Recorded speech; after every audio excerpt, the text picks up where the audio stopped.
Hello, ladies and gentlemen, Captain Shack here, and welcome back to Empire War Forces of Corruption. Like I said I was going to do, this is that comparison video between the classic 2006 real-time strategy title and the Remake Mod's light version that's been released. You can find it over at ModDB. A link is down in the description below.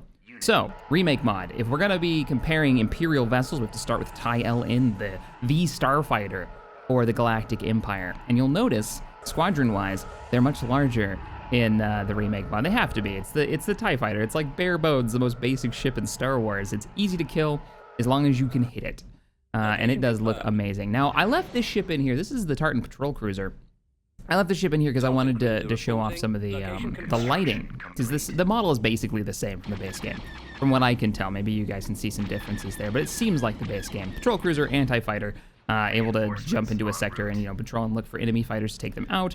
It was one of your few proper anti-fighter ships that are in the base game.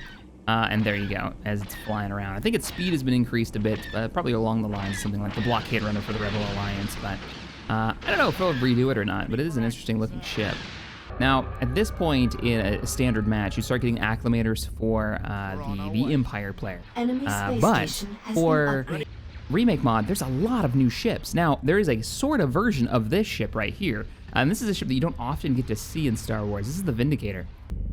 You see a version of it in Empire War, but it's actually what it's the light interdiction craft, right? It has the gravitational generators, those modules that you see all over it.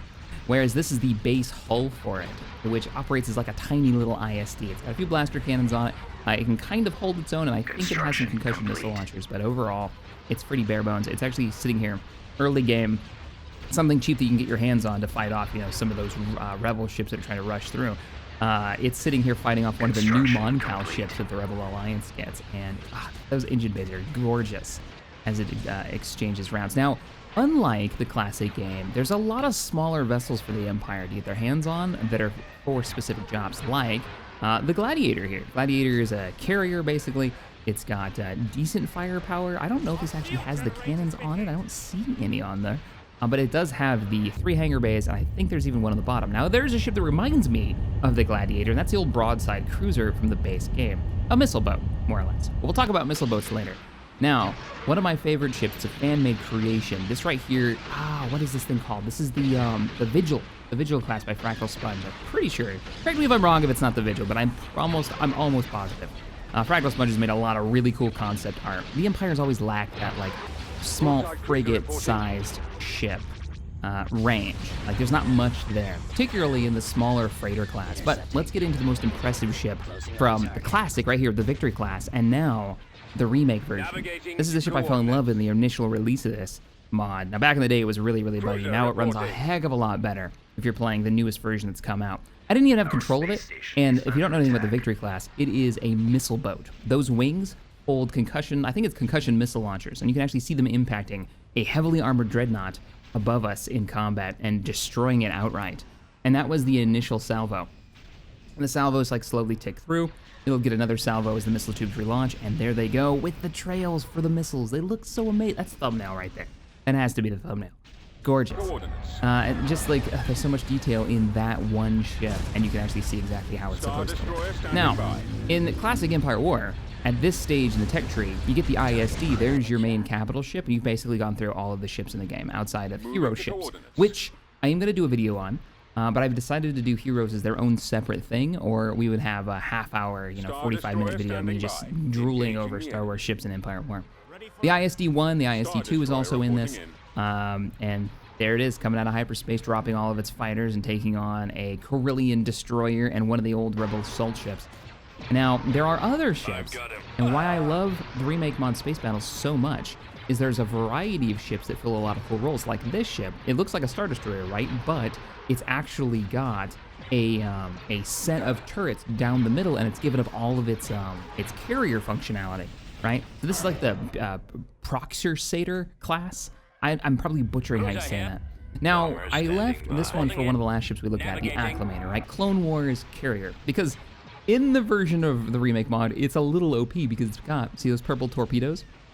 It's got proton torpedo launchers, which are devastating. I had this thing taking on an MC-80, and the AI had the thing firing at the space station, which could actually take a lot of the hits, and some of the other craft that had better shielding.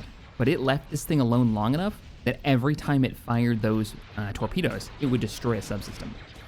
Now, as we go through some of the other ships, if we're not going to talk about TIE fighters, you got to bring up the TIE Interceptor, which is actually the ship you could build in the original game, just straight up in skirmish mode. Because you can't build normal TIEs. Weirdly enough, you can't build them. You have to bring TIEs in through another ship. I think the Acclimator might get them. And of course, here you go. There's the TIE Interceptor right in the middle of a battle. That Victory class is kind of taking a pounding. It's got proton torpedoes flying in to take out some subsystems.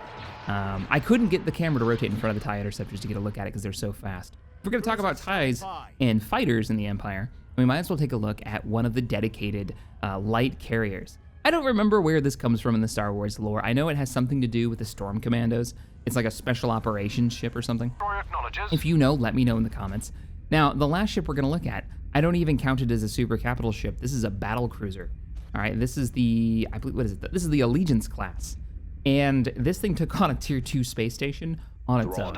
It's monstrous. And that doesn't even get into the hero ship. So this is like a standard, this is the Bismarck. As what they've named it on here. But this is the Allegiance class battle cruiser, monstrously large thing. Tons of turbo lasers. And it looks stunning. Absolutely stunning. Use your rebel fighters if you're trying to take this thing on. Take out those shield generators. And this is kind of where the balance gets a little cattywampus once you hit this point, because then you start, especially with the AI, they'll start building crazy stuff. But there you go, guys. There's the baseline Imperial fleet. There are more ships than this in the Galactic campaign, which we're probably going to take a look at some point. But if you want to see another video, another comparison one, let me know. I'm probably going to do the hero vessels. But thank you so much for watching. I hope you enjoyed it. Thank you so much, mod authors like the Dutchman. The Awakening of the Rebellion team, I know you guys have helped out a little bit and shared some of your basically your gameplay mechanics, like the filter buttons, so we can actually have all these ships buildable. I love that this community, the Empire War modding community, has been working together to make awesome stuff. So, but Dutchman, well done. The game looks amazing, and I can't wait to play more of it as I continue to play through the newest version that you've released. All right, guys, I will see you all in the next one. Later, everybody.